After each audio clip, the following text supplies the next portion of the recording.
आगे आज हम लोग क्या पढ़ेंगे इसके बारे में समझ लेते हैं। तो mean, median, mode, range, variation, standard deviation और कोफिशिएंट ऑफ वेरिएंस, ये सारे टॉपिक को आज हम लोग कंप्लीट देखेंगे। तो यदि आपने अभी तक चैनल को सब्सक्राइब नहीं किया है तो चैनल को सब्सक्राइब कर लीजिए, वीडियो को लाइक करिए, शेयर करिए ताकि दूसरों को फायदा मिल पाए। तो चलिए सबसे पहले हम लोग देख लेते हैं कुछ सिंबल्स का। सिंबल्स क्यों? क्योंकि बार बार हम किसी टर्म्स को नहीं लिखेंगे, उसके बदले में कुछ सिंबल्स को लिखेंगे, तो ये जानना जरूरी है आपके लिए कौन सा सिंबल किसके लिए यूज किया जाएगा। तो फ्रेंड्स सबसे पहले हम लोग समझ लेते हैं कि पॉपुलेशन क्या होता है और सैंपल क्या होता है। ये बार बार बताया ही जा रहा है आपको। सपोज कीजिए आपके पास बहुत सारे पेन्स हैं, ठीक है। अब वो पेन में आपको ये पता करना है कि उसका एवरेज जो लाइफ है कितने टाइम तक वो पेन चलती है एक पेन। तो इसके लिए आप क्या करेंगे? इन्वेस्टिगेशन करेंगे, अध्ययन करेंगे। तो जब अध्ययन करेंगे तो सारे पेन का आप एक साथ नहीं करेंगे, उसमें से कुछ सैंपल्स को ले लेंगे, 2-4 पेन्स को लेकर के आप उसका एवरेज निकाल के आप पता कर पाएंगे कि कितना पेन, उसकी लाइफ जो है वो कितनी है। तो आपने क्या किया कि ये टोटल जो पेन्स आपके पास है उसमें से कुछ आपने निकाल लिया, तो ये टोटल पेन जो आपके पास है यही पॉपुलेशन कहलाता है। पॉपुलेशन का मतलब यहां जनसंख्या आप नहीं समझेंगे, जिस चीज को लेकर के आप अध्ययन कर रहे हैं, कोई अध्ययन कर रहा होता है तो वही उसका पॉपुलेशन कहलाता है। उसमें से जिस पार्ट को वो निकाल करके उसका अध्ययन करता है वो उसका सैंपल कहलाता है। तो इतना तो समझ आ गया, पहले भी इसको बताया जा चुका था। अब समझिए कि यदि इसके डेफिनेशन की बात करें तो वही चीज है, collection of all the items. जिस चीज का आप अध्ययन कर रहे हैं वो सारे को मिला करके पॉपुलेशन बोला जाता है। और सैंपल क्या है कि पार्ट ऑफ द पॉपुलेशन, उसमें से कुछ पार्ट को सैंपल बोला जाता है। ठीक है, ये बात तो आपको समझ में आती है। अब यदि कैरेक्टरिस्टिक्स की बात करें तो पॉपुलेशन के कैरेक्टरिस्टिक्स को पैरामीटर बोला जाता है और सैंपल के कैरेक्टरिस्टिक्स को स्टैटिस्टिक्स बोला जाता है। अब पैरामीटर और स्टैटिस्टिक्स क्या होता है? जैसे आप यदि पॉपुलेशन है, ये टोटल पेन आपके पास जो है ये सारे का यदि आपको अध्ययन करना है तो इसका यदि आप मीन, मीडियन, मोड, कुछ भी स्टैंडर्ड डेविएशन आप निकाल रहे हैं तो वो जो पॉपुलेशन का निकाला जा रहा है उसे पैरामीटर बोला जाता है। लेकिन यही जब आप सैंपल लेकर के सैंपल का मीन, मीडियन, स्टैंडर्ड डेविएशन इत्यादि आप निकाल रहे हैं तो उस कैरेक्टरिस्टिक्स को स्टैटिस्टिक्स बोला जाता है। ये दोनों में डिफरेंस आपको पता होना चाहिए। पॉपुलेशन के लिए जो यूज होता है वो पैरामीटर होता है और सैंपल के लिए यूज किया जाता है जो वर्ड्स वो स्टैटिस्टिक्स होता है। ठीक है, इतना समझ में आ गया। अब देखिए सिंबल की यदि बात करें तो पॉपुलेशन के लिए साइज की यदि बात करें तो उसे कैपिटल एन से डिनोट किया जाएगा और सैंपल की बात करें तो इसकी साइज को स्मॉल एन से डिनोट किया जाएगा। ठीक है, यदि हम स्मॉल एन लिख रहे हैं इसका मतलब आपको समझ जाना है कि ये सैंपल की साइज है। ठीक है, अब यदि मीन निकाले हम पॉपुलेशन का तो उसके लिए हम लोग म्यू से डिनोट करेंगे। ये क्या कहलाता है? ये आपका म्यू है। ठीक है, ये म्यू है। लेकिन यदि सैंपल का मीन निकाला जाता है तो उसे एक्स बार से डिनोट करते हैं। ये आपका एक्स बार का साइन है। ठीक है, इसे एक्स बार से डिनोट किया जाता है। अब स्टैंडर्ड देखिए, जो अलग अलग चीज है जैसे मीन, सैंपल, आपका स्टैंडर्ड डेविएशन, ये सब क्या है आगे हम देखेंगे। सबसे पहले हम समझ ले रहे हैं यहाँ पे कि उसे किस चीज से डिनोट किया जाएगा। स्टैंडर्ड डेविएशन की बात करें तो इसे जो डिनोट किया जाएगा ये आपका है सिग्मा, इसे सिग्मा बोला जाता है। ठीक है, तो यदि पॉपुलेशन की स्टैंडर्ड डेविएशन की बात करें तो उसे सिग्मा से डिनोट किया जाएगा और वही स्टैंडर्ड डेविएशन यदि सैंपल्स के होता है तो उसे स्मॉल एस से डिनोट किया जाएगा। ठीक है, अब देखिए यहां कॉमन चीज है दोनों में, समेशन। समेशन के लिए हम ये साइन यूज करते हैं, इसे भी सिग्मा बोला जाता है। तो समेशन कहीं भी आता है तो उसके लिए हम इस साइन को यूज करते हैं जो सिग्मा कहलाता है। ठीक है, तो यहां पे एक सिग्मा के बारे में आप समझ लिए कि ये स्टैंडर्ड डेविएशन ऑफ पॉपुलेशन है, लेकिन ये सिग्मा समेशन के लिए यूज होता है। फ्रेंड्स जो सिंबल यूज होने वाले हैं उसके बारे में आपको आइडिया मिल गया होगा। तो आज हम लोग शुरू करते हैं कि mean, median, range, variation, standard deviation ये क्या होता है। कंप्लीट हम लोग समझेंगे, कहीं कोई कंफ्यूजन नहीं होगा। आप वीडियो में बने रहिए, चैनल को आप सब्सक्राइब कर लीजिए, डेफिनेटली आपको अच्छी अच्छी चीजें सीखने को मिलेगी और आप अपने एग्जाम्स को क्रैक कर पाएंगे। ठीक है, समझिए सबसे पहले यदि हम लोग बात करें, कोई एग्जाम्पल्स ले लेते हैं जैसे बॉयज और स्टडी आवर्स, कितनी पढ़ाई कर रहा है कोई, जैसे A B C D E, 5 boys ले लिए हमने और उसमें से जो अलग अलग पढ़ाई कर रहे हैं जैसे 5 आवर्स कोई कर रहा है, 10 आवर्स, 5, 11, 9, ये अलग अलग स्टडी आवर्स है उनके। ठीक है, इसमें हम एक एक करके इसी एग्जांपल्स में देखेंगे कि mean, median, mode, standard deviation सारी चीजें क्या क्या होती है। सो तो सबसे पहले हम लोग डिस्कस करते हैं मीन का। मीन क्या होता है? तो ये चीज आप समझ लीजिए, मीन को एवरेज भी बोला जाता है। ठीक है, अब एवरेज तो आप समझ ही रहे हैं क्या होता है। क्या है कि sum of observation divided by number of observation. Sum of observation का मतलब जिस चीज का आप स्टडी कर रहे हैं, ऑब्जर्वेशन आप कर रहे हैं, उसका सम सारे को ऐड कर देना ही सम कहलाता है। तो वो सारे को ऐड करके नंबर ऑफ ऑब्जर्वेशन से डिवाइड कर देने से ही आपका मीन प्राप्त हो जाता है, जिसे एवरेज भी बोलते हैं। जैसे यहाँ पे क्या है, ये जो सारे डेटा दिए गए हैं, ये सारे को हम ऐड कर देंगे। जैसे सारे को ऐड कर दिए, अब इसे 5 से डिवाइड कर दें। क्यों? क्योंकि टोटल 5 है ना। जैसे 1 2 3 4 5 आइटम्स है, तो वो सारे से आप डिवाइड कर देंगे, तो आपका जो वैल्यू मिल गया वो 8 मिल गया। ये 8 मिला है, यही आपका मीन कहलाता है इस डेटा का, और इसे आप एवरेज भी कह सकते हैं। तो इसमें कहीं कोई दिक्कत नहीं होना चाहिए। अब अगला टर्म्स देखते हैं, क्या है? मीडियन। अब मीडियन क्या होता है? तो फिर से वही एग्जांपल्स को लिया गया। ठीक है, तो मीडियन है middle value of the population या सैंपल। अब जिस चीज का मीडियन निकालेंगे, पॉपुलेशन का निकाल रहे होंगे तो पॉपुलेशन का मीडियन कहलाएगा, है ना। सैंपल का निकालेंगे तो सैंपल का मीडियन कहलाएगा। तो जिसका भी आप निकाल रहे हैं उसका जो मिडल वैल्यू है, मिडल मतलब बीच का वैल्यू। सपोज कीजिए ये लाइन है आपकी, ठीक है, ये लाइन है, इसमें बहुत सारे डेटा है, तो जो बीच का वैल्यू, यहां का वैल्यू, यदि इसको आप एक ऑर्डर में सजाते हैं, ठीक है, असेंडिंग या डिसेंडिंग में, तो जो बीच का वैल्यू आएगा एग्जैक्ट बीच में, वही आपका मिडल वैल्यू कहलाता है, जिसे मीडियन कहते हैं। ठीक है, अब कैलकुलेशंस की बात करें कि कैसे हम करेंगे, तो सबसे पहले जैसे ये आपका सीरीज जो दिया हुआ है यहाँ पे इस एग्जांपल्स में, ये जो सीरीज दिया हुआ है, सबसे पहले इसको आप एक ऑर्डर में चेंज कर लीजिए, या तो डिसेंडिंग में या असेंडिंग में। तो सपोज कीजिए यहाँ पे हमने असेंडिंग ऑर्डर में इसे चेंज कर लिया, पहले डेटा को अरेंज कर लिया। अब असेंडिंग ऑर्डर में चेंज करने के बाद जो बीच का वैल्यू आया, इधर से भी सेम आप छोड़ दिया, जैसे 1 2 दो डिजिट इधर से छोड़ दिया, 2 डिजिट इधर से छोड़ दिया, ये जो बीच का वैल्यू मिल रहा है आपको, यही मीडियन कहलाता है। ठीक है, अब इसे मान लीजिए कि बहुत लंबा सीरीज है, तो उसको आप कैसे निकालेंगे, कितना बीच में कौन सा वैल्यू आएगा? इसके लिए क्या है कि टोटल जितने भी नंबर्स हैं उस सीरीज में, जैसे n नंबर है, यहां पे कितने नंबर है? 5 नंबर है, 1 2 3 4 5। अब टोटल जो नंबर है उसको n से डिनोट किया, इसे आप डिवाइड कर दीजिए 2 से।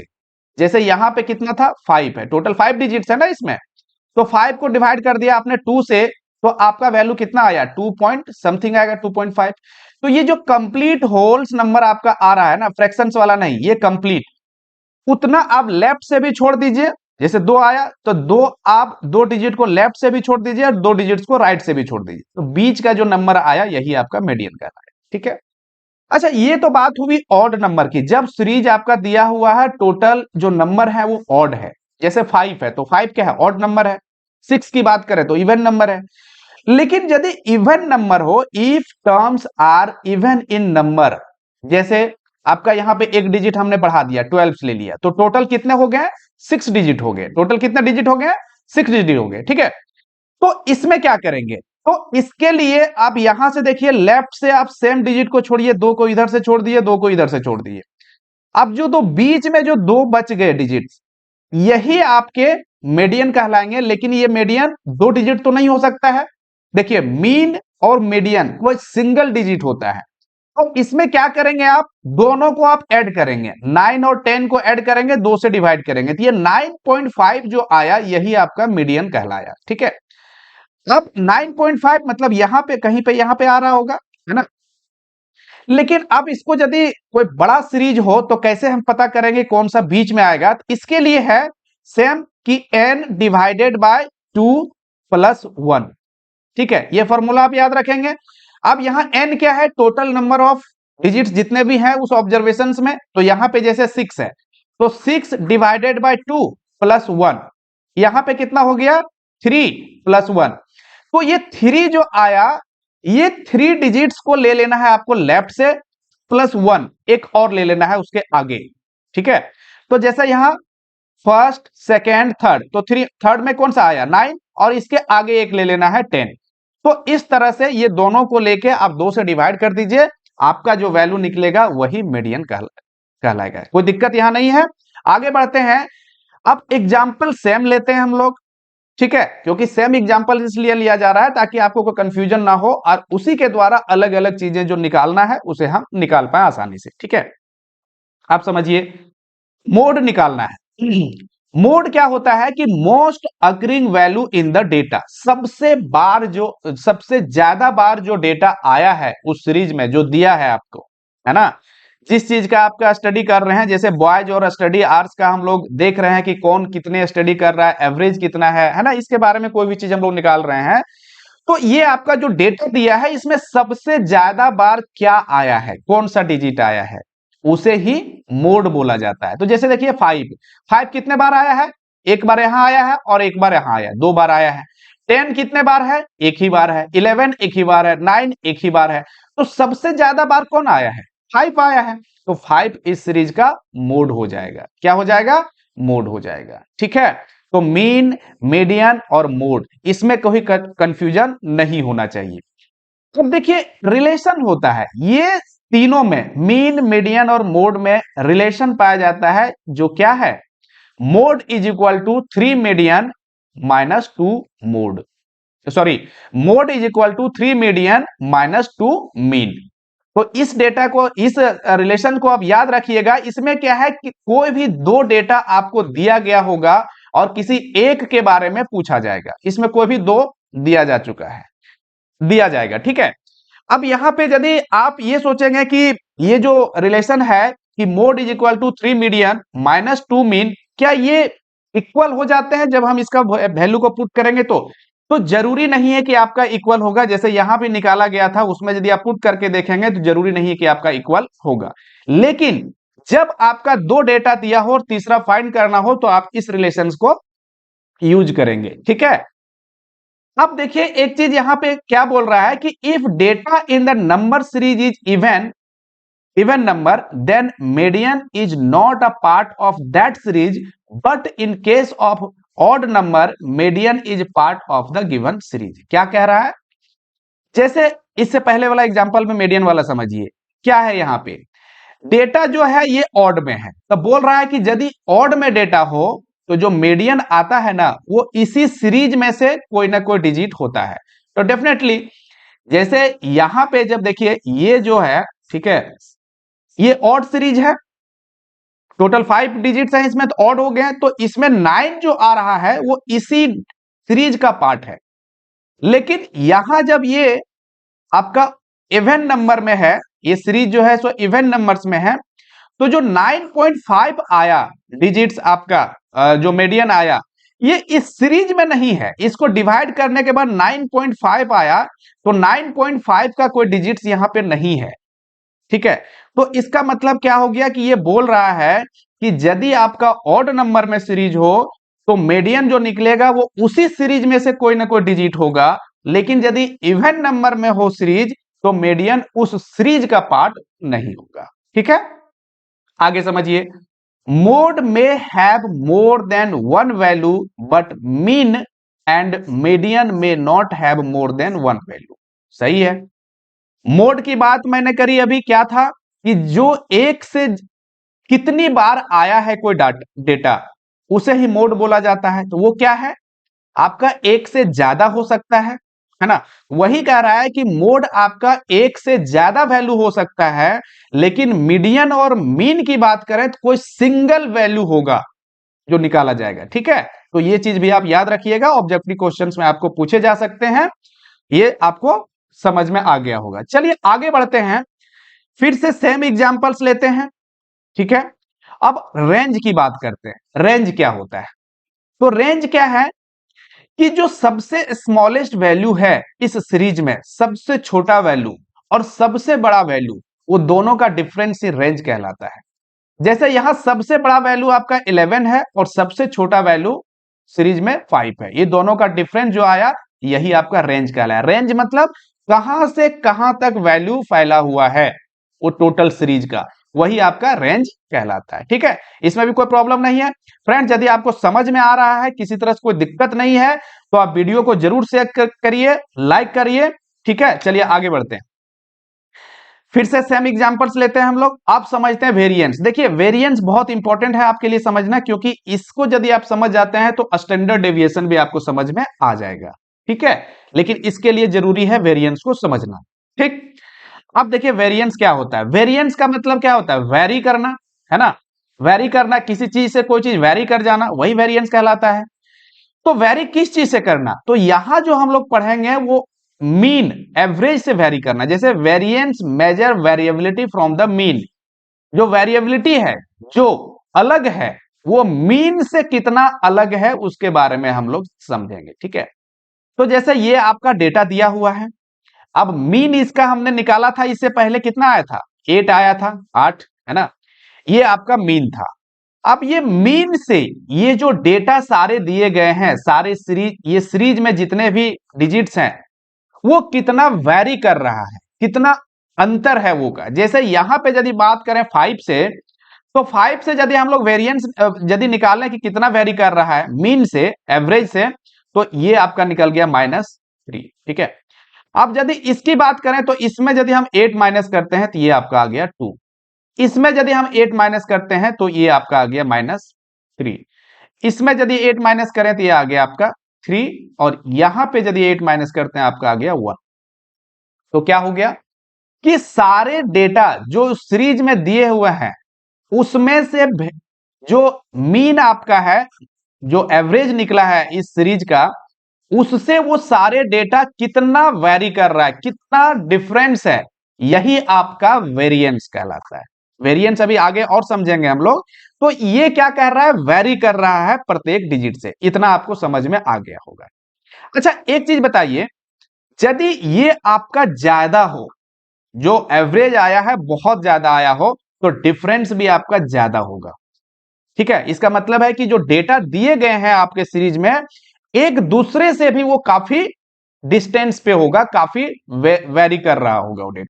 वेरिएबिलिटी क्या है कि the extent to which the value in a statistical series differ from the average. यही चीज अभी देखा हमने कि एवरेज से कितना उसका वैल्यू जो है वो कितना डिफर कर रहा है, वही आपका वेरिएबिलिटी कहलाता है।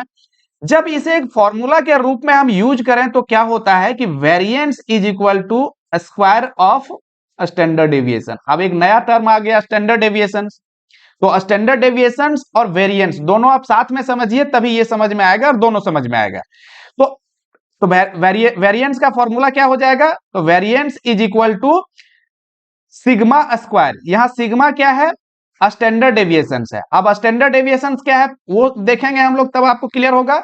लेकिन वेरिएंस क्या होता है आपको थोड़ा सा समझ में आ गया होगा कि जो भी डेटा दिया गया है उसका एवरेज से कितना वो वेरी कर रहा है, कितना डिफरेंस है एक दूसरे से, ठीक है। ये आपका वेरिएंस है। अब स्टैंडर्ड डेविएशन की बात करें, यदि हम स्टैंडर्ड डेविएशन निकालना चाहें तो क्या हो जाएगा? Under root variance. क्योंकि आपको पता है जैसे a इज इक्वल टू आपका बी स्क्वायर दिया हुआ है, तो यदि हम b निकालेंगे तो वो क्या होता है? अंडर रूट a हो जाता है। इसका स्क्वायर जो है वो इसका अंडर रूट बन जाता है, ठीक है। ये तो पता है कि यदि a is equal to b square है तो b का वैल्यू निकालेंगे तो अंडर रूट a हो जाता है, ये इतना पता है। तो उसी तरह से जब variance is equal to sigma square है, मींस स्टैंडर्ड डेविएशन का स्क्वायर है, तो स्टैंडर्ड डेविएशन जब निकालेंगे तो अंडर रूट वेरिएंस हो जाएगा। ये रिलेशन आपको याद रखना है, ठीक है। क्वेश्चंस पूछे जाएंगे न्यूमेरिकल्स, आपको फॉर्मूला याद रहेगा, तुरंत बन जाएगा, ठीक है। अब आगे बढ़ते हैं और समझते हैं हम लोग कैलकुलेशन इसका कैसे करेंगे। वो तो कॉन्सेप्ट से हमने देख लिया था, अब कैलकुलेशन कैसे करेंगे वो समझ लीजिए। जैसे सेम सीरीज को लिया गया है, वही A B C D E, 5 boys हैं, उसके स्टडी आवर्स डिफरेंट डिफरेंट दिए हुए हैं, ठीक है। सेम वही चीज जो पहले एग्जांपल्स में देखे थे हमने। अब इसका सबसे पहले हमने क्या किया कि एवरेज मीन निकाल लिया, जो 8 आया है, ठीक है। अब 8 जो आया है वो सारे डिजिट्स में हम लोग डिफरेंस उसका देखेंगे। जैसे 5 में से 8 -8 करेंगे तो -3 आया। इस तरह से सारे का डिफरेंस हम लोग करेंगे। अब इसका स्क्वायर करेंगे, जैसे -3 का स्क्वायर करेंगे कितना हो जाएगा? 9, 2 का स्क्वायर 4। इस तरह से सारे का स्क्वायर हमने कर लिया। अब ये सारे स्क्वायर को जब हम ऐड करेंगे तो ये वैल्यू आ रहा है 32। तो वेरिएंस कैसे निकलेगा? तो variance is equal to mean of square of deviations. देखिए ये जो निकल रहा है, ये जो डिफरेंस निकल रहा है, ये एक तरह से डेविएशन कह सकते हैं कि इतना का डिफरेंस है, इतना का डेविएशन है। किससे? वो मीन से इतना का डिफरेंस है। जैसे 5 माइनस 8 माइनस 3 का डिफरेंस है, तो डेविएशन कितना है? -3 हो गया। अब इस डेविएशन का स्क्वायर निकाले हैं, स्क्वायर ऑफ द डेविएशन, है ना, जो डेविएशन है उसका स्क्वायर निकालें, जिसे हम वेरिएंस भी कहेंगे। हालांकि वेरिएंस एग्जैक्ट आपका तब निकलता है जब आप जो स्क्वायर ऑफ द डेविएशन आया 32, इसको हम इसका मीन निकाल देते हैं। तो जब mean of the square deviation निकाला जाता है तो उसे ही क्या बोला जाता है? वेरिएंस बोला जाता है। ये आपका फाइनली वेरिएंस निकल के आया। क्या किया हमने? सबसे पहले हम लोग डेविएशंस निकालेंगे मीन से कि कितना डेविएशंस है। तो डेविएशन निकालने के लिए क्या करेंगे? एवरेज से सारे डिजिट्स को हम लोग डिफरेंस देखेंगे, तो जो डिफरेंस आया उसका स्क्वायर करेंगे, उस स्क्वायर को ऐड करने के बाद इसका मीन निकालेंगे। मीन कैसे निकालेंगे? ये जो आया टोटल कितने हैं? 5 डिजिट्स हैं, तो टोटल 5 से डिवाइड करें, क्योंकि आपको पता है कि मीन निकालने के लिए होता है total observation divided by number of observation. तो 32 का यदि हम 5 से डिवाइड करेंगे तो 6.4 आया। यही आपका वेरिएंस आ गया, निकल गया। तो वेरिएंस यदि आपको समझ में आ गया तो स्टैंडर्ड डेविएशन तो समझ आ ही जाएगा, क्योंकि वेरिएंस से ही इसका रिलेशन होता है। जैसे सेम एग्जांपल्स रखा और सेम काम यहां भी किया हमने। क्या किया कि डेविएशन निकाल लिया मीन से और उसका स्क्वायर सारे का ले लिया। स्क्वायर लेने के बाद क्या है कि उसका टोटल जो आया उसका मीन निकाला। तो मीन निकालना ही क्या कहलाता है? वेरिएंस हो गया। जब स्क्वायर का डेविएशंस के स्क्वायर का यदि हम मीन निकालते हैं तो वो आपका वेरिएंस कहलाता है। अब इस वेरिएंस का जब आप स्क्वायर रूट निकाल देंगे ना, तो यही आपका स्टैंडर्ड डेविएशन कहलाता है। जैसे 6.4 जो वेरिएंस आया, इसका जब स्क्वायर रूट ले लेंगे तो 2.54 आएगा। ये आपका स्टैंडर्ड डेविएशन कहलाता है। तो दोनों में आपको कॉन्सेप्ट क्लियर हो जाना चाहिए, स्टैंडर्ड डेविएशन और वेरिएंस में। फॉर्मूला क्या होता है कि यदि हम लोग वेरिएंस की बात करें तो वेरिएंस इज इक्वल टू होता है स्टैंडर्ड डेविएशन। स्टैंडर्ड डेविएशन का साइन ये है, स्टैंडर्ड डेविएशन का स्क्वायर। ठीक है, ये क्या है? वेरिएंस।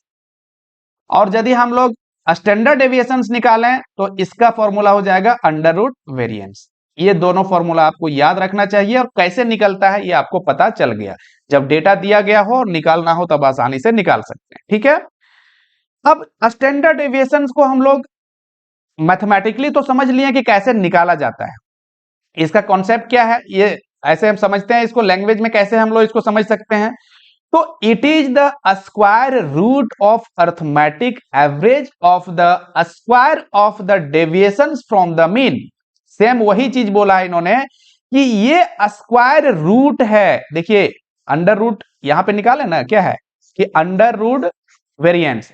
तो वही कह रहा है कि ये स्क्वायर रूट है, जो डिफरेंस आ रहा है स्क्वायर ऑफ डेविएशंस का, उसी का मीन का ये स्क्वायर रूट होता है। ठीक है, तो लैंग्वेज में भी आपका क्वेश्चन दिया जा सकता है कि स्टैंडर्ड डेविएशंस क्या है, तो यहां से आप समझ लीजिए। या तो इसको हम लोग ये भी कह सकते हैं कि standard deviation is also known as the root mean of square deviations. Root mean means उसका रूट निकाला गया किस चीज का? स्क्वायर डेविएशंस का। ठीक है, तो यहां भी आपको समझ आ गया। इसे डिनोट करते हैं सिग्मा से, ये तो आपको पता ही है। ठीक है, अब फ्रेंड्स हम लोग पढ़ते हैं लास्ट आज का topic, coefficient of variance. Variance का कोफिशिएंट क्या होता है इसके बारे में समझिए। The coefficient of variance is the percentage of standard deviation to the mean of the series. जो मीन निकालते हैं हम, उससे स्टैंडर्ड डेविएशंस का जब परसेंटेज निकाल देते हैं तो वही आपका कोफिशिएंट ऑफ वेरिएंस कहलाता है। जैसे standard deviation divided by mean into 100, ये आपके फॉर्मूला हो गए स्टैंडर्ड कोफिशिएंट ऑफ वेरिएंस निकालने का। ठीक है, तो क्या किया हमने? सबसे पहले स्टैंडर्ड डेविएशन निकालना है आपको, फिर उसका मीन निकालना है। जब उसको 100 से मल्टीप्लाई कर देंगे तो आपका स्टैंडर्ड कोफिशिएंट ऑफ वेरिएंस निकल जाएगा। जैसे जो अबव एग्जांपल्स में हम लोग देख रहे हैं, जो निकला था कितना स्टैंडर्ड डेविएशन कितना निकला था? 2.52 निकला था। अब इसको मीन जो कि 8 निकला था उससे डिवाइड कर देंगे, 100 से मल्टीप्लाई करेंगे तो 31.5 जो निकला आपका कोफिशिएंट ऑफ वेरिएंस